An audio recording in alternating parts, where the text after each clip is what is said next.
Hello दोस्तों, स्वागत है आप सभी का बिंदु रसर आईटी क्लासेस में। आज मैं आप सभी के लिए क्लास 10th के आईटीईएस ट्रेड के बहुत ही महत्वपूर्ण प्रश्न उत्तर लेकर आया हूं अपने नए सत्र 2026-27 के लिए।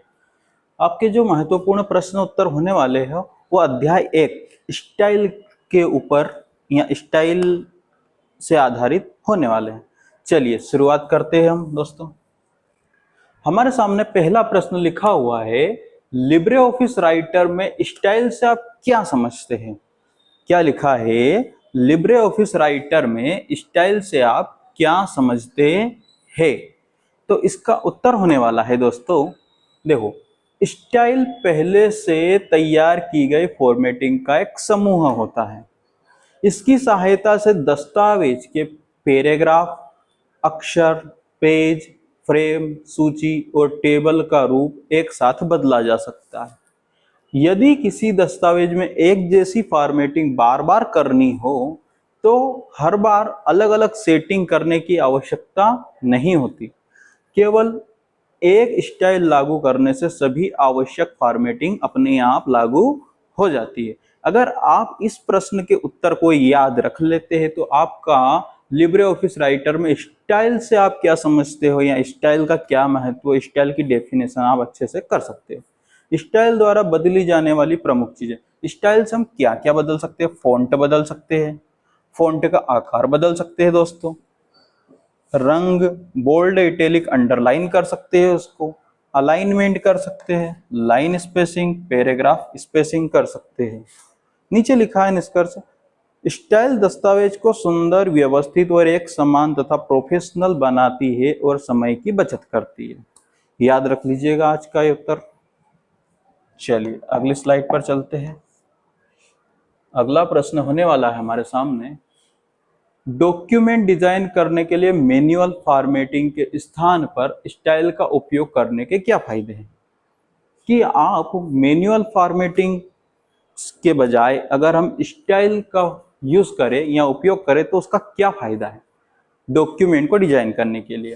तो देखिए, स्टाइल का उपयोग करने के प्रमुख लाभ निम्नलिखित है। स्टाइल का अगर हम लाभ लेते हैं या उपयोग करते हैं तो क्या लाभ होते हैं, देखिए, दस्तावेज का रूप एक समान और प्रोफेशनल दिखाई देता है। पहली बात तो अगर स्टाइल लागू करते हैं हम, बार बार मैनुअल फॉर्मेटिंग करने की आवश्यकता नहीं होती, बार बार अलग अलग वर्ड पर फॉर्मेटिंग करने की जरूरत नहीं होती, समय और मेहनत दोनों बचते हैं।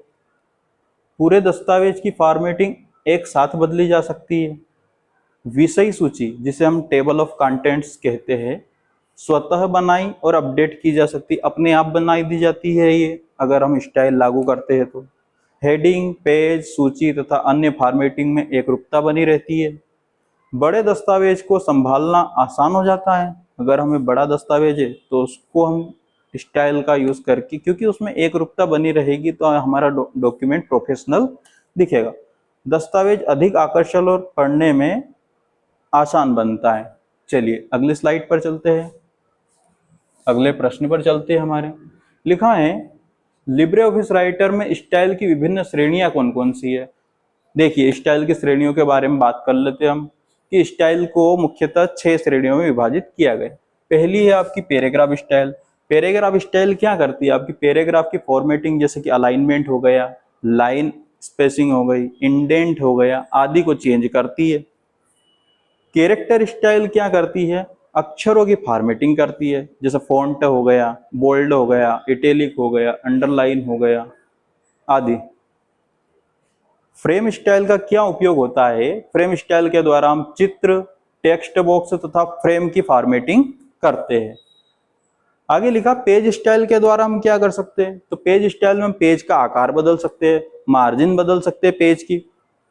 पेज की मार्जिन से मतलब ये है कि डॉक्यूमेंट के आपको चारों तरफ कितनी कितनी स्पेस खाली छोड़नी, ब्लैंक छोड़नी, ये होती पेज की मार्जिन। हेडर फुटर, जो आप हेडर यानी कि ऊपर की तरफ उसको हेडिंग में कुछ लिखते हैं डॉक्यूमेंट के, वो हेडर होता है। फुटर की तरफ हम नीचे, जैसे मान लीजिए आपको हेडर की बात करें तो किसी डॉक्यूमेंट में ऊपर अध्याय का नाम लिखा रहता है, अगर हम बुक्स की बात करें तो, और नीचे की तरफ बात करें तो फुटर में जैसे पेज नंबर आ जाते हैं एक्स्ट्रा, और कवि का नाम आ जाता है, लेखक का नाम आ जाता है आगे है ओरिएंटेशन। ओरिएंटेशन का मतलब होता है कि आपका पेज किस प्रकार से रखना है, आपको पेज किस प्रकार से रखना है, यानी कि अगर आपका पेज इस प्रकार से खड़ा रहता है, खड़ा इस प्रकार से अगर खड़ा रहता है तो पोर्ट्रेट रहता है, और इस प्रकार से रहता है तो वो लैंडस्केप हो जाता है। तो ये होता है आपका ओरिएंटेशन। अगला लिखा है लिस्टिंग स्टाइल। क्रमांक तथा बुलेट की फॉर्मेटिंग कर सकते हैं, हमें क्रमांक डालना है गिनती से, यानी कि 1 2 3, उसको हम इनमें कन्वर्ट कर सकते हैं। हमारे हिसाब से हम फॉर्मेटिंग या बुलेट्स लगा सकते हैं। आप टेबल स्टाइल में क्या होता है, टेबल की डिजाइन, बॉर्डर, रंग तथा स्वरूप हम बदल सकते हैं। चलिए आगे बढ़ते हैं। अगला प्रश्न होने वाला हमारे सामने, एक स्टाइल को अपडेट करने के लिए चरण लिखिए। तो मैं आपके सामने स्टेप्स लिखी हुई है, मैं आपको समझा देता हूं एक एक करके क्या होने वाला है इनमें। देखिए पहला लिखा है लिब्रे ऑफिस राइटर में किसी स्टाइल को अपडेट करने के चरण निम्नलिखित है, ये समझ लीजिए। लिखा है पहला चरण, स्टाइल एंड फॉर्मेटिंग विंडो आपको ओपन करना, क्योंकि आपको क्या करना है, स्टाइल को अपडेट करना है।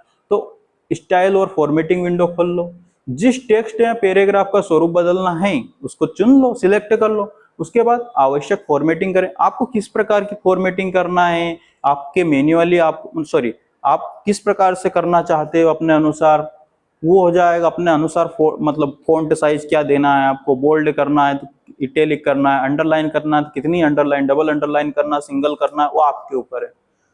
संबंधित स्टाइल का चयन करें, उसके बाद सिलेक्ट कर लो, अपडेट स्टाइल विकल्प पर क्लिक कर दें। तो ये होती है आपकी स्टाइल को अपडेट करने के चरण, और ये प्रश्न आपके एग्जाम में पूछा गया है। अब उसी स्टाइल वाले सभी भाग स्वतः ही अपने आप अपडेट हो जाते हैं। चलिए आगे बढ़ते हैं। अगला प्रश्न लिखा है दोस्तों, लिब्रे ऑफिस राइटर में कस्टम स्टाइल से आप क्या समझते हैं। कस्टम स्टाइल का मतलब होता है, समझ लीजिए, कस्टम स्टाइल वह स्टाइल होती है जिसे उपयोगकर्ता अपनी आवश्यकता के अनुसार स्वयं बनाता है। मतलब सेल्फ, जो मतलब अपनी आवश्यकता के अनुसार स्वयं बनाई गई स्टाइल को हम कस्टम स्टाइल कहते हैं। नई कस्टम स्टाइल बनाने के क्या चरण लिखे, खोलना आपको वही है फर्स्ट चरण में, स्टाइल एंड फॉर्मेटिंग विंडो। जिस प्रकार की स्टाइल बनानी है उसको चुन लीजिए, जिस स्टाइल में फॉर्मेटिंग को सेव करना है उसको सिलेक्ट कर लीजिए। नई स्टाइल फ्रॉम सिलेक्शन पर जाए, नई स्टाइल का नाम अपने अनुसार दे दे और फिर ओके पर क्लिक कर दीजिए। अब यह नई स्टाइल उसी दस्तावेज में उपयोग की जा सकती है जिसमें आप इसको लागू करना चाहते हैं। चलिए आगे बढ़ते हैं। प्रश्न क्रमांक 6 लिखा है, एक टेम्पलेट से स्टाइल को लोड करने के चरण लिखिए। अगर हमारे पास कोई टेम्पलेट है तो उससे हम किसी स्टाइल को कैसे लोड कर सकते हैं, उसके स्टेप्स लिखने हैं हमको। देखो उत्तर में लिखा है, टेम्पलेट से स्टाइल लोड करने के चरण, वह दस्तावेज खोले जिसमें स्टाइल को लोड करना है। पहले तो आपको वो डॉक्यूमेंट ओपन करना है जिसमें आपको स्टाइल लगानी है। स्टाइल एंड फॉर्मेटिंग विंडो खोले, उसके बाद लोड स्टाइल विकल्प को चुने कि कौन सी स्टाइल लोड करनी है आपको स्टाइल, तो लोड स्टाइल वाला विकल्प आपको चुनना है। जिस टेम्पलेट से स्टाइल लेनी है फिर उसको सिलेक्ट कर लीजिए। आवश्यक स्टाइल कैटेगरीज, जैसे कि पैराग्राफ करना, कैरेक्टर, पेज, आपको जो चुनना है उनको चुन लीजिए। यदि पुरानी स्टाइल बदलनी है तो ओवरराइट विकल्प को चुने। अगर आपको चेंज ही करना पुरानी वाली स्टाइल तो ओवरराइट पर चुने, और अंत में ओके पर दबा दीजिए।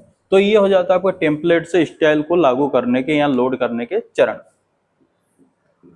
अगले प्रश्न पर चलते हैं। अच्छा चलिए, तो दोस्तों कैसी लगी आप सभी को आज की क्लास। अगर क्लास अच्छी लगी तो क्लास को लाइक करें, सब्सक्राइब करें और शेयर करें।